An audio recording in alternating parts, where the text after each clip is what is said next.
राधे राधे। चलिए आज के अध्याय में हम आपको बताएंगे कि वो कौन सा मनुष्य है जो इस संसार में पुनः जन्म नहीं लेता।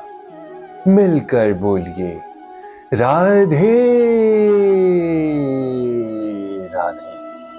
हे अर्जुन, जो मेरे आविर्भाव तथा कर्मों की दिव्य प्रकृति को जानता है, वो इस शरीर को छोड़ने पर भी इस भौतिक संसार में पुनः जन्म नहीं लेता, अपितु मेरे सनातन धाम को प्राप्त होता है। राधे राधे। भगवान के दिव्य धाम से उनके अवतरण की व्याख्या हो चुकी है। जो मनुष्य भगवान के आविर्भाव के सत्य को समझ लेता है, वो इस भगवत बंधन से मुक्त हो जाता है और इस शरीर को छोड़ते ही वो तुरंत भगवान के धाम को लौट जाता है। भगवत बंधन से जीव की ऐसी मुक्ति सरल नहीं है। निर्विशेषवादी तथा योगी जन पर्याप्त कष्ट तथा अनेकानेक जन्मों के बाद ही मुक्ति कर पाते हैं। इतने पर भी उन्हें जो मुक्ति भगवान की निराकार ब्रह्म ज्योति में तादात्म्य प्राप्त करने के रूप में मिलती है, वो आंशिक होती है और इस भौतिक संसार में लौट आने का भय बना रहता है।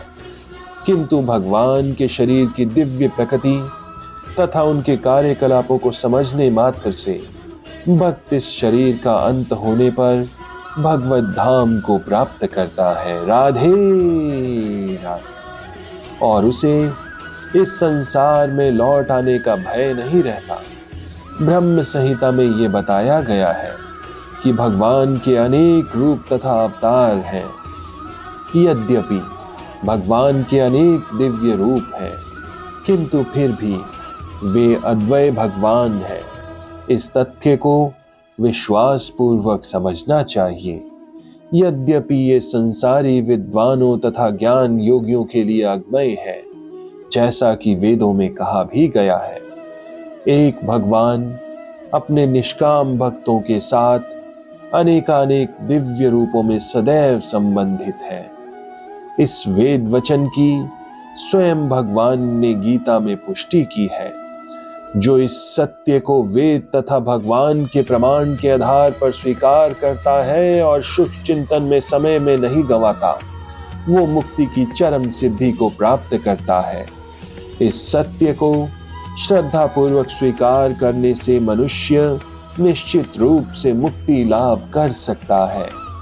इस प्रसंग में वैदिक वाक्य तत्वमसि लागू होता है।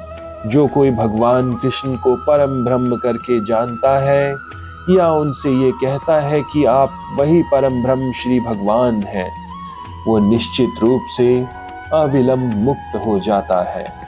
फलस्वरूप उसे भगवान की दिव्य संगति की प्राप्ति निश्चित हो जाती है। दूसरे शब्दों में, ऐसा श्रद्धालु भगवत भक्त सिद्धि प्राप्त करता है। इसकी पुष्टि निम्नलिखित वेद वचनों से हुई है। श्री भगवान को जान लेने से ही मनुष्य जन्म तथा मृत्यु से मुक्ति की पूर्ण अवस्था प्राप्त कर सकता है। इस सिद्धि को प्राप्त करने का अन्य कोई विकल्प नहीं है। इसका कोई विकल्प है ही नहीं का अर्थ यही है कि जो श्री कृष्ण को श्री भगवान के रूप में नहीं मानता, वो अवश्य ही तमोगुणी है और मधुपात्र को केवल बाहर से चाटकर या भगवत गीता की विद्वत्पूर्ण संसारी विवेचना करके मोक्ष प्राप्त नहीं कर सकता। ऐसे शुष्क दार्शनिक भौतिक जगत में महत्वपूर्ण भूमिका निभाने वाले हो सकते हैं, किंतु वे मुक्ति के अधिकारी नहीं होते। ऐसे अभिमानी संसारी विद्वानों को भगवत भक्त की अहेतुकी कृपा की प्रतीक्षा करनी पड़ती है। अतः मनुष्य को चाहिए कि श्रद्धा तथा ज्ञान के साथ कृष्ण भावनामृत का अनुशीलन करे और सिद्धि प्राप्त करने का यही एकमात्र उपाय है। मिलकर बोलिए राधे राधे राधे।